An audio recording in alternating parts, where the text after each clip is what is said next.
Salut les amis de eSport TV, merci encore Gaël de la conférence renouvelée, merci de des likes, merci de d'abonner, merci également de baisser les commentaires, un plaisir renouvelé, chaque fois de partager des informations. Mbokki Sénégalais yi fépp fu leen 14 régions du Sénégal àdduna wërngal këpp ñu ngi leen di jaajëfal ñu nekk également ci lal hôpital yi ci kër yi tëdd feebar yàlla na suñu borom fëgg seen bopp ñu wér ak jàmm ñu nekk ci kaso yi nga xam ne erreur judiciaire moo leen fa yóbbu yàlla na suñu borom génne leen fa teg leen ci yoonu dëgg ñi nga xam ne aussi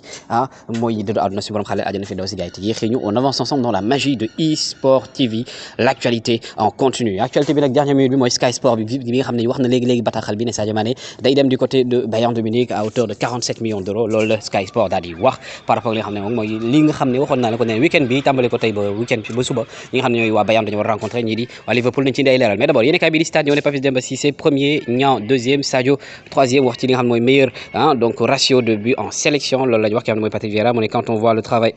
plutôt exceptionnel de et que fait Aliou Cissé loolu la ki nga xam nag di donc kii di Patrick Vieira wax mu ne aussi le Sénégal peut faire une belle coupe du monde moom mi nga xam ne ñëw na fi nga xam ne mooy ca jàmbaar par rapport ak trophée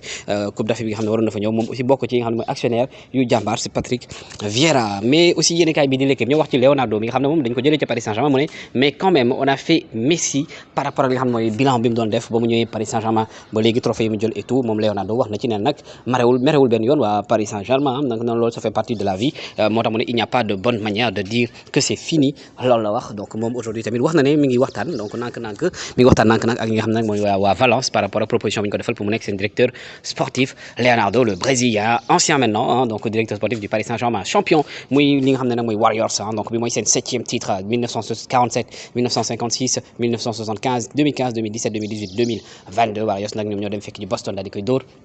ci match 6 bi ñu doon joué match boo xam ne Stephen Curry moom pour la première fois ñu élire ko mu nekk MVP de la finale il a fait un match exceptionnel et une finale exceptionnel Stephen Curry bi nga xam ne mooy c'est l'homme des 3 points le meilleur scoreur en 3 points actuellement ci li nga xam ne mooy NBA pendant ce temps coupe du monde bi gars yi coupe du monde 2026 xam leen ne coupe du monde 2026 ay groupe 16 groupe lay nekk de 3 loolu nag dootul am match nul du am donc ce qui veut dire que ne équipe yi bu ñu dajee ba amuñu kenn dugal sa morom dañuy dem prolongation même sax ñu dem série tir au but donc à partir de 2026 noonu lay demee ay 16 groupes la de 3 équipes loolu lañu wax ki nga xam ne nag mooy Thomas Müller nee na ñun allemand yi nag ñun suñu philosophie amuñu ay philosophie di def kenn star ñun collectif la ñuy jouer moo tax pour nga gis allemand bu jël ballon d'or mu ne ce sera rare mais ñu jël étoiles yi moom ay 4 étoiles 5 étoiles yéen ko yàgg gis suñu maillot loolu nag Thomas Müller moo ko wax l'attaquant donc du Bayern de Munich et de la National Mannschaft 400 000 euros la ñu wax li nga xam ne la fédération française waxal ñi nga xam ne mooy waa équipe de France bu fekkee gagné nañ coupe du monde bi donc prime boobu mooy nekk prime de plus de 400 000 euros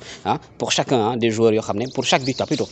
en cas de victoire finale pour chaque joueur loolu la ki nga gis ni également gars yi di le jeune Diba donc de l'ASEC Ndiambour moom nag dafa dem ca Servette la signé premier contrat professionnel am donc ñu koy wax félicitations à Diba un joueur boo xam ne aussi il a de l'avenir et on espère que aussi dina ko prouver pour aussi qui peut-être c'est dans le futur nekk joueur équipe nationale du Sénégal mauvaise nouvelle aussi descente aux enfers la ñenn ñax di wax pour nga xam ne mooy Sidi Sarr mi nga xam ne nag moom Nîmes dafa rompre à l'amiable contrat maanaam contrat am nañ ko dakkal te Nîmes fi mu ne nii amatul benn club Sidi Sarr mi nga xam c'est un excellent joueur mais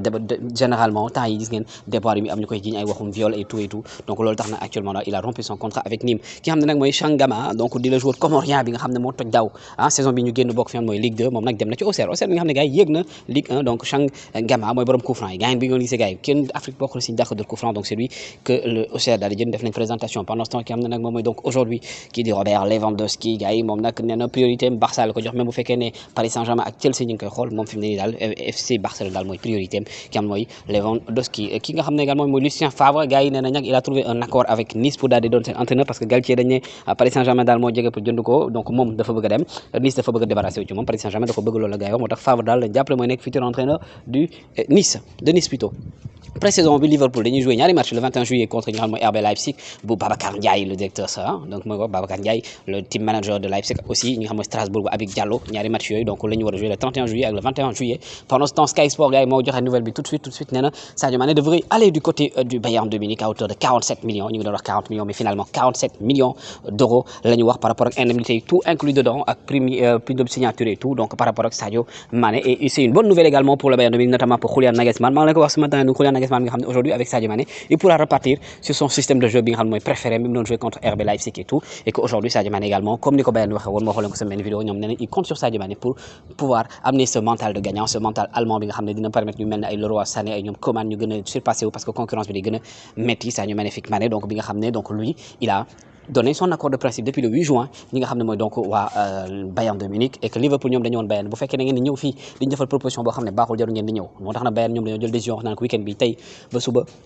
dem ci Angleterre non ñoom sax tey jii lañ war a pour finaliser ki nga xam mooy Sky Sport nag moo joxe information bi nee na Sadio Mané devrait partir du côté du Bayern de Munich à hauteur de 47 millions d'euros. L'enfant de Bambali, gars. C'était l'information que je voulais vous donner, gars. Toujours un plaisir de vous servir. N'oubliez pas de vous abonner sur le lien TikTok eSport TV 1 Instagram eSport Inter pour nouveautés yi waaj a ñëw, gars. Toujours un plaisir de vous servir. Dia ngeen jëf.